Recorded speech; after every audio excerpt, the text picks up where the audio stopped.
movies, TVs, blogs, and more. This is Blogger's Corner with Britt and Dr. Bones.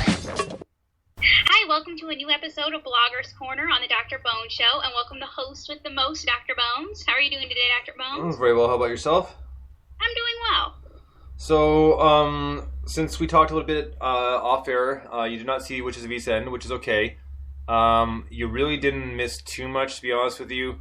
I mean, what happened is, no, they do go back in time, and it's like 1800s-ish, kind of looks like. And so Killian's got another like hilarious kind of get up right for their time period, and pretty much with this one, he wants to break the cycle, because remember, like a few episodes before, they said you gotta break the cycle, otherwise it'll keep on being the same thing. You'll fall in love, something will happen, something will break you up, and then the cycle will start over again. Right. So he's looking to break the cycle, and he found a way, but apparently it's going to cost him his life. Oh no. So, yeah, so they didn't go too in depth. Honestly, it was a really boring episode. Mm-hmm. After last week's, I expected a lot more, and the only thing that was different is Freya's alive again because the father brought them back. And now Ingrid, because Ingrid's trying to fool the father and saying, like, oh, I want to go back to the grandfather, saying, oh, I want to go back to Asgard, blah, blah, and trying to play both sides sort of thing. Right. So that's going on. Of course, the grandfather is shapeshifting between his self and Wendy's ex-boyfriend. Okay, Tommy. Yeah.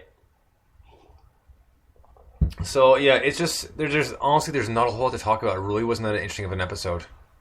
All right, well, hopefully the finale has more in store. I hope so. I mean, it was kind of a bummer. I mean, but it's happens. But the one thing I do have is kind of interesting, and I'll make a connection, and I'll give you a chance on it first, and I'll tell you. I mean, this is like not something I go, come on.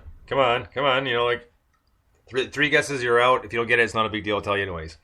So if you remember me telling you via DM that has some interesting facts about Full House and Saved by the Bell that apparently not too many people know. And this was on an app called Chive, and it's like sometimes you get fun stuff like that. I mean, it's that admittedly that app's more geared towards guys, but either way. So there's some interesting facts from both. The first one from Full House is apparently there's only one episode taped in San Fran. Really? Yeah. Go figure that one, eh? Obviously, they showed the Outlook and the studio in LA or wherever, right? So that was cool. But now, here's the one I'm going to give you three guesses on. You might know, you might not know it. Because Bob Saget wasn't the original Danny Tanner. There was an unaired pilot starring one person that there's a connection to because his son is in one of the shows we watched. I'll give you three guesses, but I can't really go into detail because if we give them detail, I'll give it away right away and know you pick it off. So, you want to take a guess? I do, and I feel like I know this. Okay, but he is his son is on a show right now. That's correct. Oh, man, I'm trying to think of someone who has a famous dad on. Well, on the show. He's famous, but not incredibly famous. He has been in some recent movies. This one actually probably won't give it away. He was in Terminator 3, and he was in Legendary. And there was one more, I can't remember the name of it, but even with those two, I still don't think it'll give it away. Oh, man, I am blanking. Not at all. Do you want to take a stab in the dark, or? Let's see. I'll say Michael Biehn. Nope. Good try, but no. Here, let me. No, I'll give you a hint. Okay, his son is in a show we've just started talking about. It kind of recently started getting to kind of a guilty pleasure. Okay, so Teen Wolf. Okay, yep. No, you're on the right track. Oh man, I'm trying to think who on there has a dad. I mean, obviously everyone has a dad, but a famous dad. Oh, damn, I am. Oof, man. I really don't know. Okay, so the original Danny Tanner was supposed to be a man named John Posey. Oh, who is Tyra Posey's father, which can see how he got into acting. Wow, that explains a lot. Yeah, so I was, I saw that, I was like, because as soon as I saw the name, obviously the name Posey rang a bell right away. It's like, My God, really? So I know I googled it and checked it out, and like, well, just to check out, see what he's done, and then yeah, he was in Terminator 3. He was in Legendary. There was one more that I can't remember. So only three like kind of really big movies. But Okay. so he was like I said, an unaired pilot that for Full House before they picked up Danny Tanner. Yeah, very interesting. I can't imagine the show without Bob Saget, you know? Oh, I know, eh? I know. So just give me 1 second, and I'll get the rest of them. Just posting link for our show here. Okay, so the next one is well, this is whatever. It just tells you where the Tanner home is located, so I don't think anybody really cares. If you do, it's 1709 Broderick Street in San Francisco. Yes, I just recently looked it up on Google Maps. Oh, did you? Yes.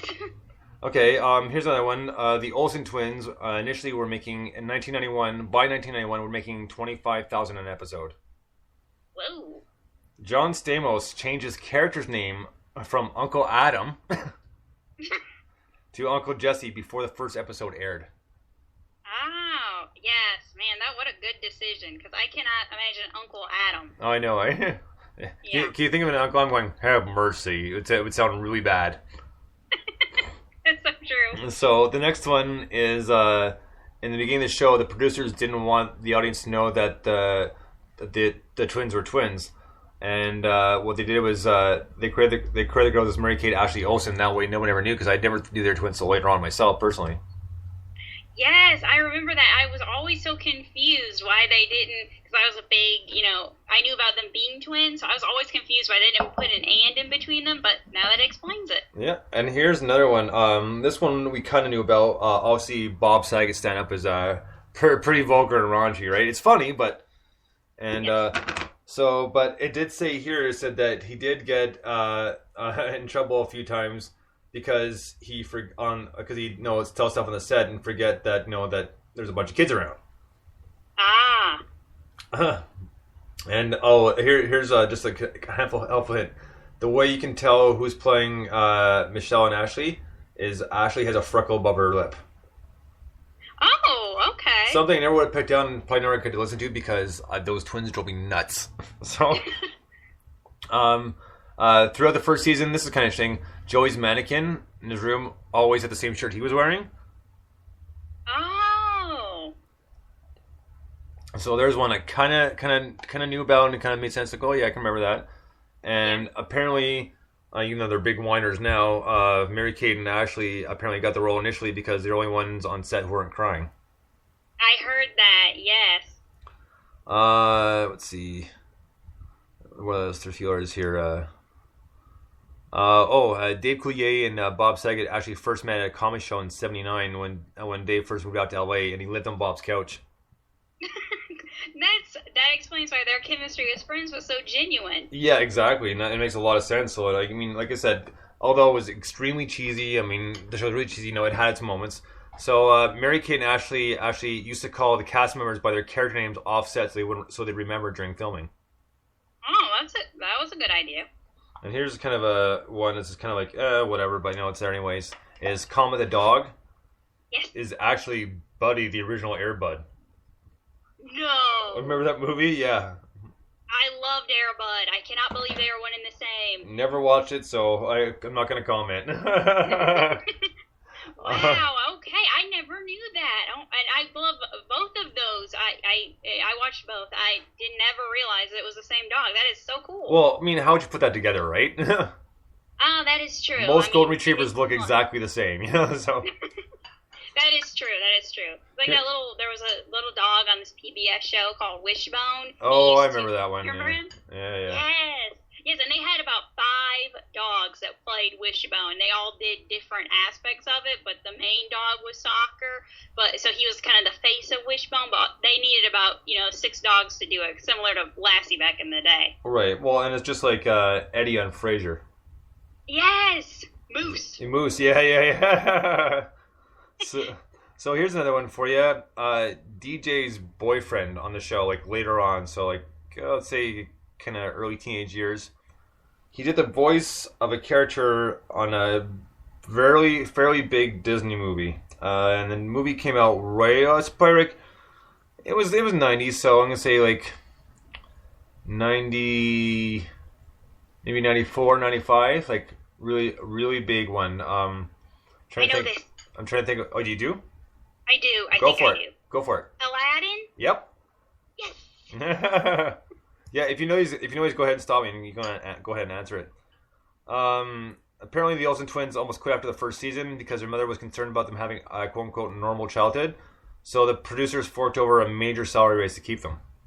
Oh, Yeah, nice. lucky little things. Yeah, right. So, next up, there was supposed to be a ninth season. However, because of network changes, most of the cast started saying, "No, we're not coming back." So it kind of just was done. Yeah. So- I was so devastated the day that my mom told me that they had canceled Full House. I mean, it was because they canceled it because they didn't ever get to do a proper finale episode. They were just like, oh, it's over, it's done, and we never really got a proper send-off. So Right. that's one of the reasons I'm always anxious for a reunion, you know? I'm not sure it's going to happen. I mean, most of them are in good shape, obviously, except for Jodie Sweetin, who's been on and off drugs and that whole deal. So, and she was heavily into it, unfortunately. Yeah, and it's very sad. I did hear there were rumors that really picked up a few weeks ago that John Stamos they were going to do one, but Oh, I don't know. really? It was a few weeks ago, and since then I haven't really heard any updates. Apparently, they're kind of wanting to do it because they are all still pretty on good terms and everything, and so I don't know. I thought you were going to say they're running out of money.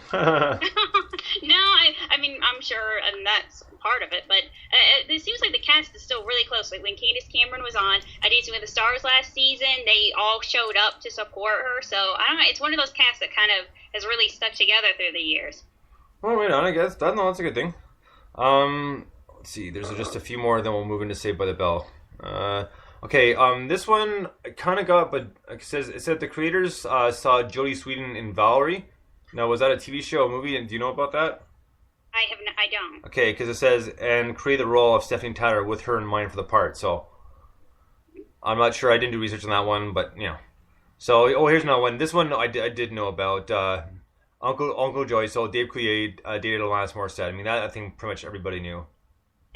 And but this is still rumor. This still isn't fact. It's still rumored that apparently inspired her to write the song "You Ought to Know."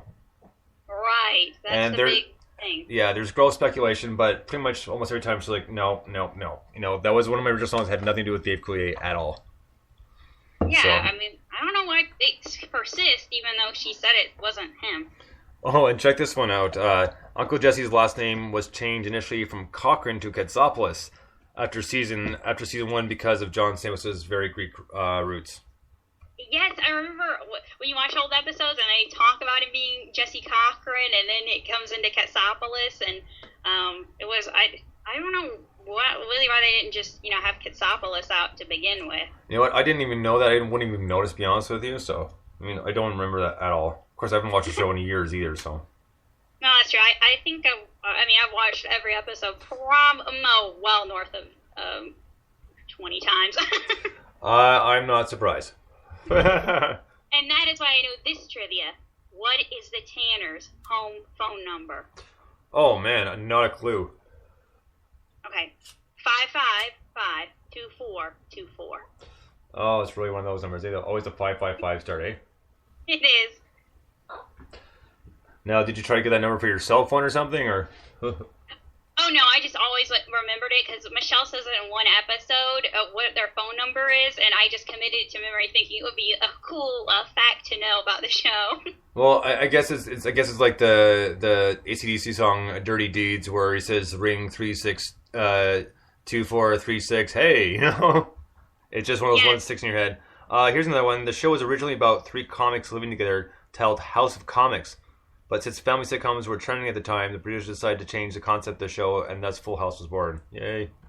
Yay! Yeah. Lori Loughlin, who played Becky, was only supposed to appear in 6 episodes, but the audience liked her so much, the producers made her a series regular. Best move ever. So that's it for the Full House ones. Now let's Saved by the Bell. It says, and I think I remember this too, it says, because we actually never got to see Screech's dad or Slater's mom throughout the entire season.